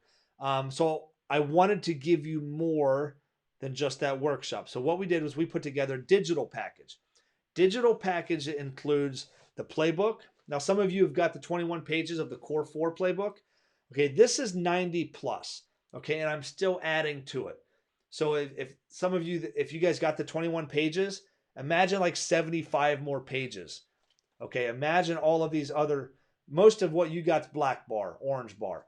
Okay, imagine a playbook full of all of this stuff and really just kind of putting it together. Okay, so on top of the PDF, the physical playbook, I thought it would be cool because sometimes once you're kind of into it, when you're going through the workshop, sometimes those are deep conversations. Okay, but sometimes you just want an answer right away on something specific. So what I did was for each page of the playbook, I made a video because I couldn't write everything down on the left side that I wanted to say. So I did a video for every single page of the playbook. So not only are you getting the physical playbook or the PDF playbook, the document, but you're also getting a video playbook. Okay, so if you wanted to go in, you can kind of see right here, if you wanted to go in and find something in the low series or the chin series or the point series, you can just go down there, open up that tab, go open up that video, and there's a stack of videos. You can go in there and click on the one that you want to see and get your answer probably quicker than if you wanted to go deep dive into the workshop. Workshop's a deep dive. The playbook and the video playbook is kind of more pointed.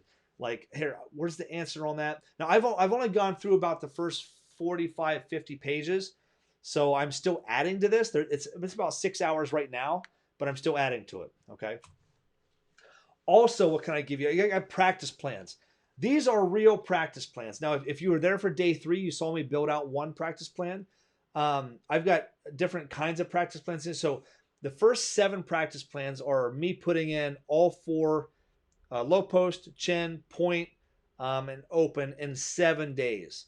I put almost everything in 7 days so you can see how much you can actually do in just 7 practices, okay? Even though I recommend not doing that. Now, the other 12 pages is I went to the Core 4 Quadrant. We did 3 practice plans on low post, 3 practice plans on chin, point, and open. And what we did is I did day 1, day 2, day 3. Day 1, day 2, day 3. So you get the first 3 days of each of those Core 4 Quadrant sets and series. Okay, so this practice plans might be as valuable, probably more valuable than the playbook. I really think so.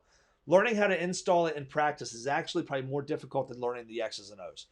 And no joke on that. So, but anyway, would that help you guys if you had the practice plans? You guys like that? If you guys had 19 practice plans, you could print them out, and then you can use that as a guide to set up your own practice plans. So if you had the pre-built practice plans to install the offense, would that speed up or streamline your practices? How much would something like that help you? Okay. Now, I will never recommend you install the offense 3-on-0, 4-on-0, or do it 3-on-3, 4-on-4. Do not do that. But I did do some, and I'm updating this one as well, but I that's how I started out doing it, and then I learned I was like, this isn't the best way to do it. Is you can do you can do it 3-on-0, 4-on-0, but turn it into a shooting drill, turn it into a dribbling drill, a driving drill, and do it in the skill session part of practice. you'll be okay. Do not teach the offense. Do not spend your offensive time breaking stuff down 3-on-0-4. Everything's 5-on-0, 5-on-5. Trust me. Okay, that's a rabbit hole.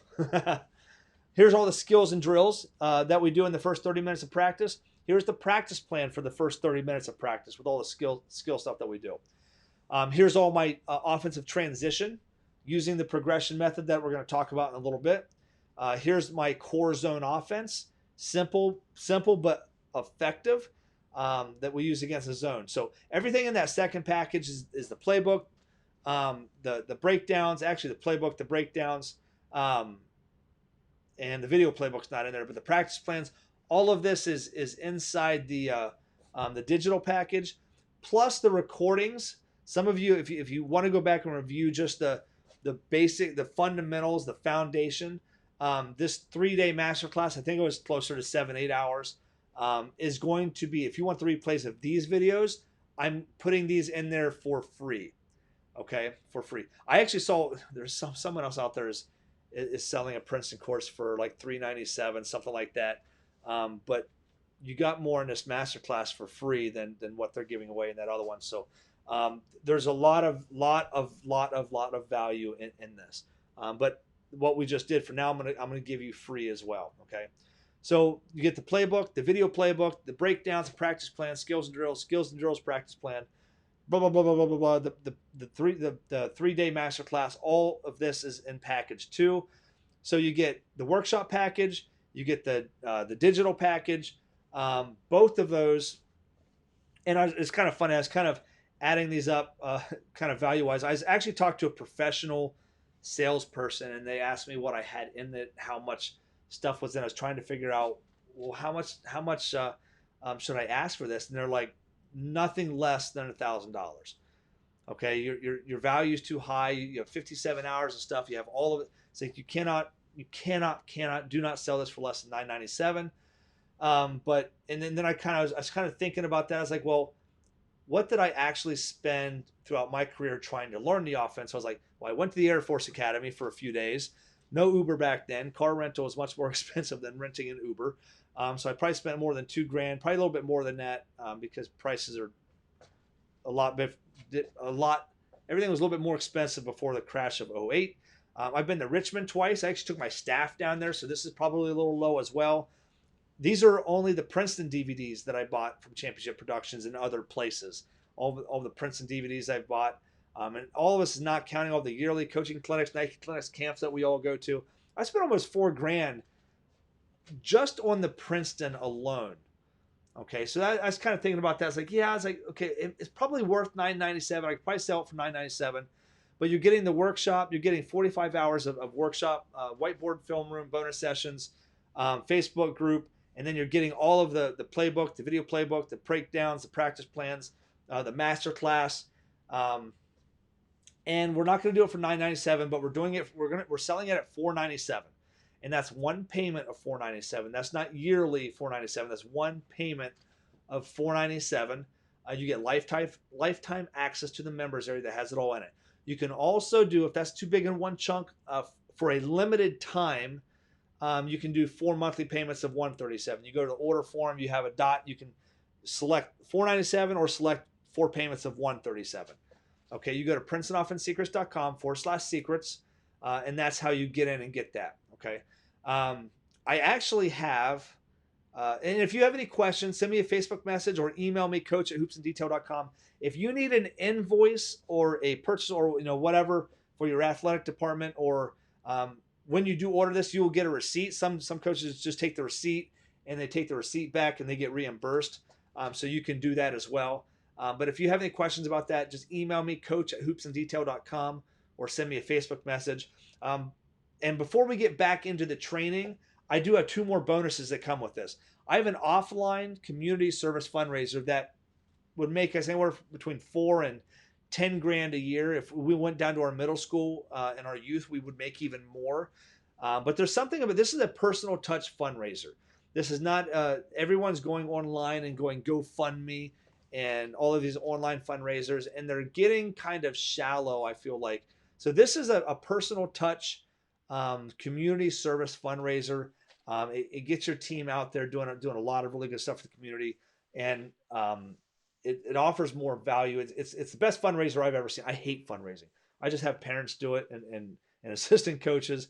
But this is my go-to fundraiser. It's the first time I did this, I had to pay the people that did it for us over $1,000 just to have it done. So this is easily worth $1,000 that I'm giving to you for free inside of the coaching program, inside the Rabbit Hole program. And then something also that we added in the middle of last season, while we are in season, in a normal, COVID has been kind of weird this year, but in a normal season, September through January, February, March, we're going to have weekly Zoom sessions. We've had pretty good response. We've already had 5 or 6 of these, and they're in the members area as well. I record these, I put them in the members area, and I go through all the stuff that we talked about. But we're doing, we're also going to add for the spring and summer some off-season Zoom meetings. So as you're getting ready for summer, what do I run? If you want to ask questions, we're doing this. These are group Zoom meetings. These aren't one-on-ones. I actually group Zoom meetings are more valuable than one-on-ones because we can all learn from each other. We can answer each other's questions. Someone might have the same question you do. We can bounce back and forth. But we're adding group Zooms. These are weekly group Zooms, probably worth a lot more than $4.97 because we're answering your questions personally. Okay. So coach@hoopsindetail.com if you have any questions. It's $4.97. Go to PrincetonoffenseSecrets.com, www.PrincetonoffenseSecrets.com/secrets. Okay. All right. Back to our regularly scheduled program. Sorry, that took a little bit longer than what I wanted to, but back to our regularly scheduled program. How do you install the Princeton offense the right way the first time without monopolizing valuable practice time? Okay, this is secret number 2. So, how do you install the offense in practice? This is probably more difficult than learning the X's and O's. Doing this the right way. There's more trial and error for me figuring out the practice than actually doing it inside of actually than learning the X's and O's and how we put everything together. Okay, so what we're doing is I'm going to introduce a concept called stacking. Okay, we're going to install the offense in progressions. It's something that I call the progression method. Okay, and we're emphasizing repetition, and we're doing it 5-on-0, 5-on-5. We don't do anything 3-on-0, don't do anything 4-on-0. Everything's 5-on-0, 5-on-5. Okay, the practice plans are the frameworks that actually build your offense. Okay, and I am detailed on practice plans. I'm a real nerd with this kind of stuff. But it's served me well, okay, with installing the offense. It served my players well. Okay, so how many of you ever bought one? You know what? I thought I brought it down here, but I didn't. Nope, I left it upstairs. So how many of you have kids and you've bought one of those Lego, the little tiny Legos, like a Star Wars Lego thing or a Avengers Lego thing? I got an Iron Man Lego, like little thing where there's all kinds of, oh my goodness.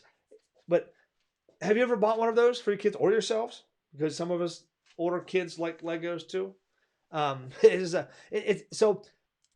Building your practice plans for Princeton is kind of like those little instruction booklets that you put everything together in the right pieces in the right order. So if you've ever seen one of those booklets, I wish I should have brought it down. I thought I would brought it down here, but I didn't.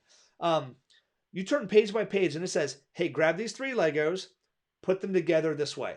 And then the next page will say, hey, grab these 4 Legos, put them together this way. And the next page will say, put those 3 Legos and those 4 Legos that are already assembled, put them together this way. And then you turn the page and it says, grab these 5 Legos, put them together this way. And so on and so forth. That is exactly the way that we install the Princeton offense and exactly the way that we plan our practice plans. Okay. So, and that answers the question. So what do you teach first? How long do you teach each part?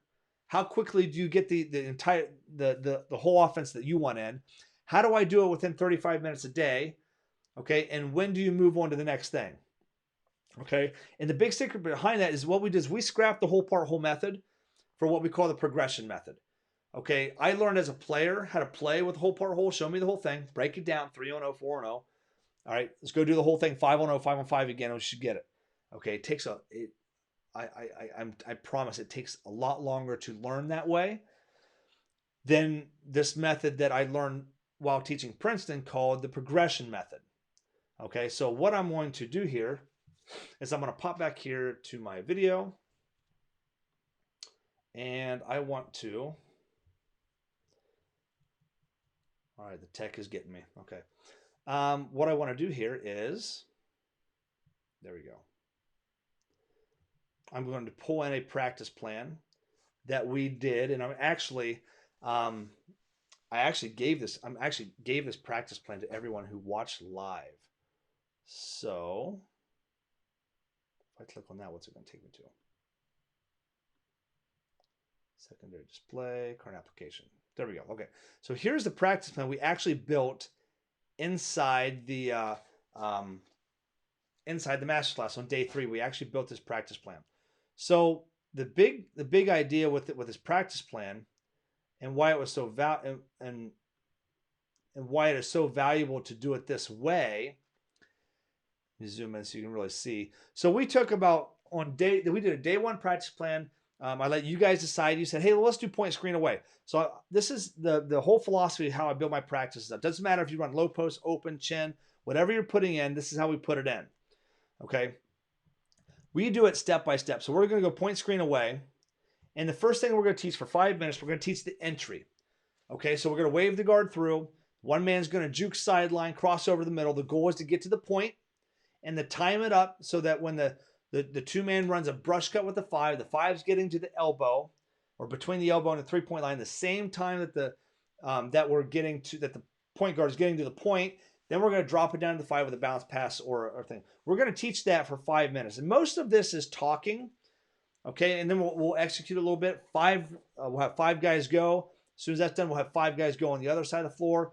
These 5 guys will go on that side of the floor. Then we'll switch sides of the floor again. And we'll do that for 5 minutes. Okay, and then we're gonna do everything in a logical progression. What happens next? Okay, well, what happens next is we hit the 5, and then we're gonna go screen. We're gonna run point screen. We're gonna go screen away for the wing.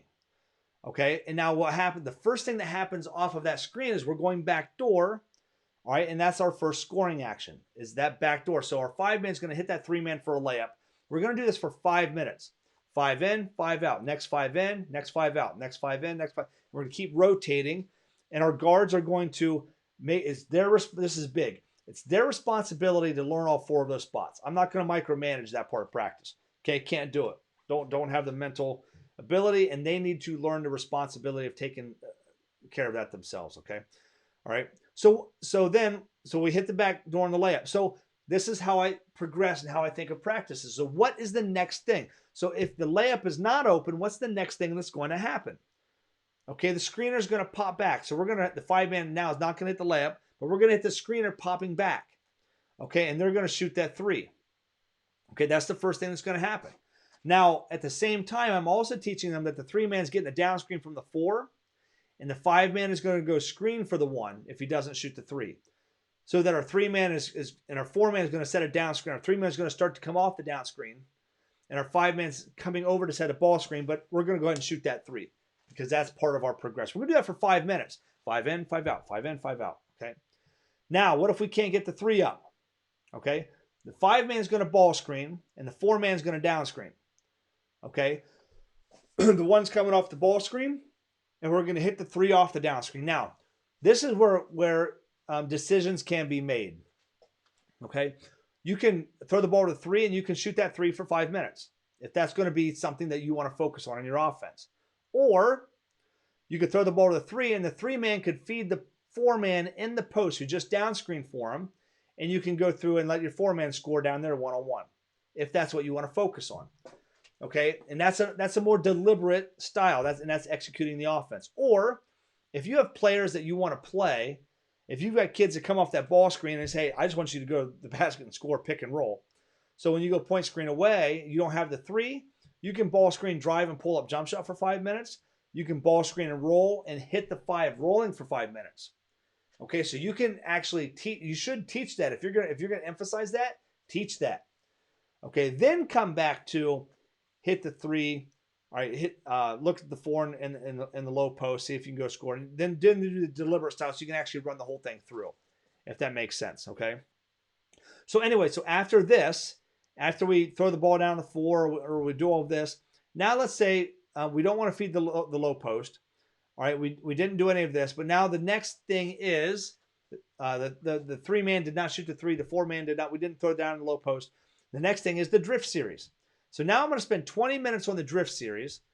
because there's 5 options. So what I did, I want to spend 4 minutes shooting the 3, 4 minutes driving and scoring on the layup. If I can't drive and score, I'm going to dribble at back cut. If they're denying the opposite wing, I'm going to give and go if they're packing it in. I can give it and get a shot, or I can give it and then boom, cut to the basket, and he can give it back, and then I slash and get a layup. Or the last way, we can drive and kick. Okay, and this is legit. This is how we do our practice plans. Okay, if you're watching this and you did not, if you're watching this, you should be on my email list. You should have received this in your email, or a link to go download this in your email. If you don't, just email me, coach@hoopsindetail.com. I'll make sure you get it. Okay, so that's our practice plan. Okay, and that's legit how I build my practice plans. There's 21 of them inside the members area. 21 of those practice plans inside the members area, and it is it's definitely something. We're gonna. There's the tech. I love that. I love that tune. Okay, so nothing I can do about that. That audio is on there. So anyway, how do you get your players? Secret number 3: how do you get your players to consistently execute the offense without hiding your role players or alienating your star players? Okay, big thing. So the first thing is how much responsibility do you give each player? Okay, your role players can't say, okay, hey, I'm empowered to be a star player. No, they've got to be able to play within the confines of their own skill level and their own talent level. Okay, sometimes you have to be more direct and tell them this, right to their face. Say, listen, these are your strengths. I want you to shoot the ball when you're open, but I want you driving. Okay, or say, hey, I don't want you shooting at all. But if you get the ball on the post, go for it. Okay, the offense is going to help manufacture shots for everyone, especially your role players and even your star players. But your star players can break away from the structure, and they might be able to see things that we don't even see as coaches. Or they might be able to get places like, well, I didn't think we could get there, but he did. Sometimes you have those special players that can do that. But we still need to give them guidance to when the star players can break away from the offense. We have to give guidance to our role players. And the longer you practice, the longer you work on this offense, they're going to learn where their shots come from. They're going to learn where their scoring actions come from. And some players will like to run when they get the decision to do something. Some players are going to make one decision all the time, and a different player is going to make the other decision all the time because it's easier for them. It makes more sense for them, or they just like it more. And it's actually going to help your role players because the shots are going to be manufactured for them. Okay, they're going to be more comfortable, more confident, make the better decision, even if this is the group of players on your roster. Okay, even if you got some of those guys. Oh God. So anyway, so you have to. So you are going to have an honest. Maybe you won't. Maybe you got great kids that get it. But you're going to have some kids who don't get it. You're going to have an honest conversation with those kids especially, okay, and what their role is, okay? So if we look at a role player and look at a star player, role player needs the offense, okay? Star players need the ball, right? Okay? Role players, they have 1 or 2 strengths. They can either dribble, they can either pass, maybe they can either shoot, maybe they can score in the post, maybe they're good at getting fouled, making free throws. They have 1 or 2 strengths. Your star player is going to have 3, 4, or 5 strengths. They can dribble, pass, and shoot. And they're talented and get up and down the floor. Or they can jump higher, whatever. Okay? Role players are open for a reason. If they can't shoot, they're open for a reason. Okay? Star players are doubled for a reason. Okay, now the goal here is to find balance. The big selling point. Now, Michael Jordan in the triangle offense is going to be kind of like your star player in the Princeton offense. Jordan got beat up in the 80s. The Pistons and everyone else, the Celtics, they had the Jordan rules. Okay, if he goes up for a layup or a dunk, he goes on the ground. Okay, that was the Jordan rule, basically in a nutshell. That was the Jordan rules. When Phil Jackson and Tex Winter came in, they had to sit down and say, listen, we want to run this triangle offense. Jordan's like, no, I want the ball. I want to be able to do my thing. And they're like, listen, if we keep playing the way that you're playing now, teams are going to keep ganging up on you the way that they have been. Okay, and they're going to beat you up, and they're going to double team you, triple team you. And if we don't find a way to get everyone else, our role players involved in the offense, we are going to struggle as a group.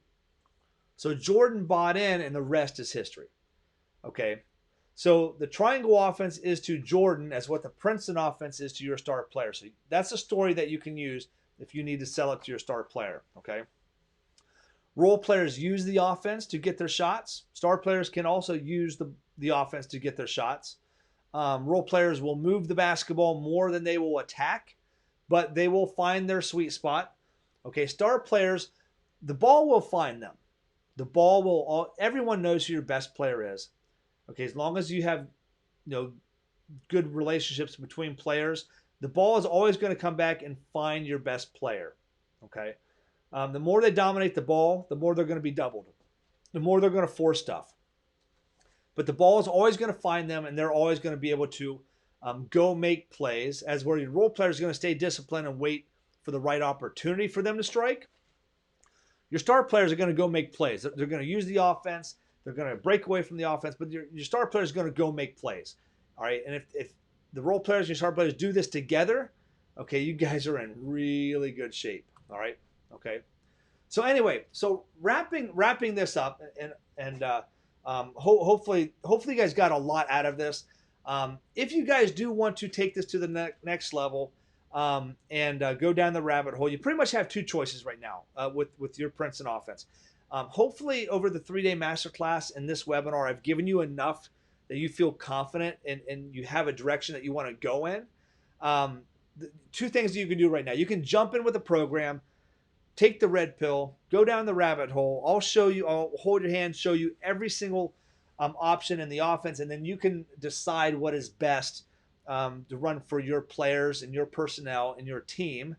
And you're going to have everything you're ever going to. There's not a program like this out there. There is nothing out there, anything even remotely close to that teaches you the entire offense. If you want to learn the entire offense, buy this program, or go get a job working for Chris Mooney at Richmond, or Joe Scott at Air Force. That's the only other way to figure this offense out. Or spend, like I did. I never had any. I did have. I can't lie. I did have one insider share some of the secrets with me that I'm going to be sharing with the secrets with you. Okay, I did have that. If I did not have that coach helping me out, it would have taken me 3 or 4 or 5 more years before I could really figure out. It really was at the time, early 2000s. There's more out there now, but back then, and right now there's so much out there. You have to sift through the stuff that's not good. Okay, so that's what I can do for you. Okay, or you can hang in there. Keep doing it yourself. You can and will get there, but it's a much longer path. I am trying to be the shortcut, so that you don't have to go through that trial and error the way that I did.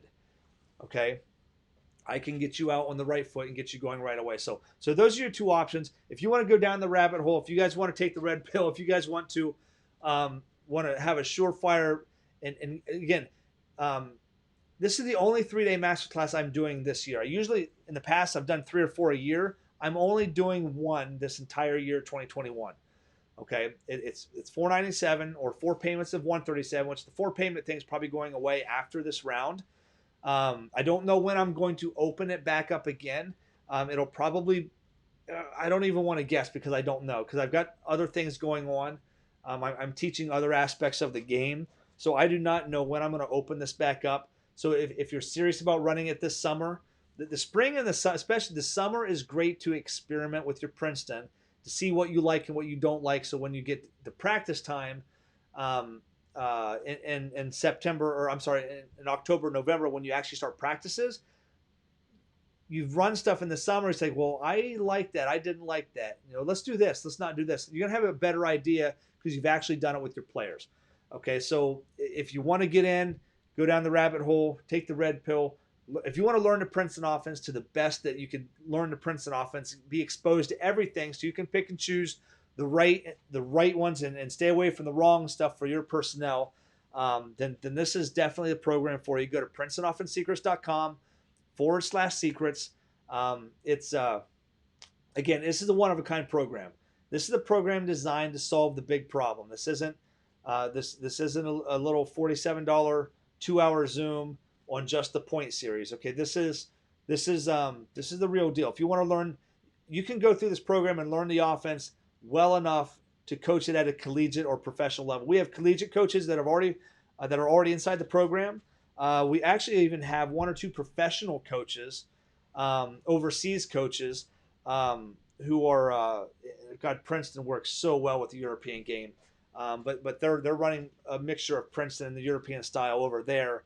They're inside the program as well. So if you want to learn the Princeton to the most professional level that you can, this is the program. This is the program for you. So if you have any questions, reach out to me on Facebook if you're on Facebook, or send me an email, coach@hoopsanddetail.com. If you need an invoice or a purchase order, let me know. I will get that to you immediately.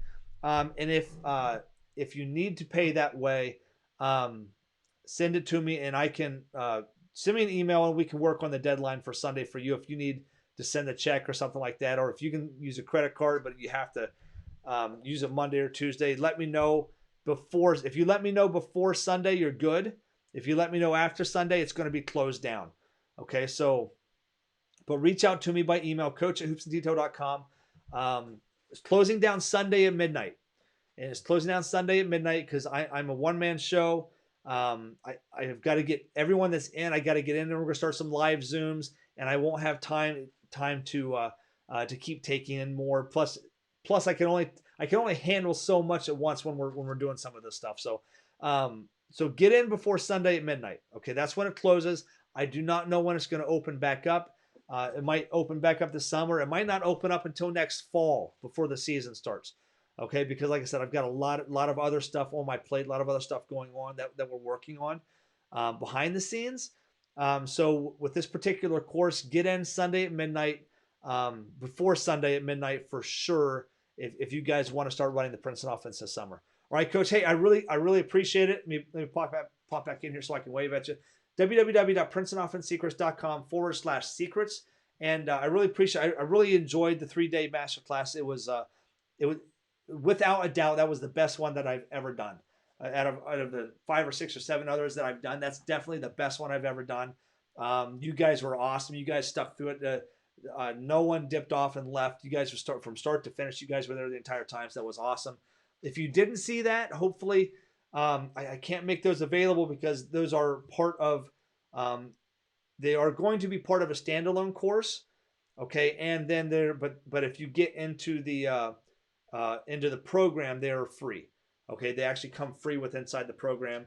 But I don't know when I'm going to release that individually yet. Right now, it's not. So right now, this is your best bet is to watch this webinar, is this recap, this rundown of the 3-day event. And if you want to get a copy of that, again, Sunday at midnight is when this closes. Go to www.princetonoffensesecrets.com/secrets. If you have any questions, email me, coach@hoopsanddetail.com, or hit me up on Facebook. And Coach, I really appreciate you guys, and I will see you guys on the court.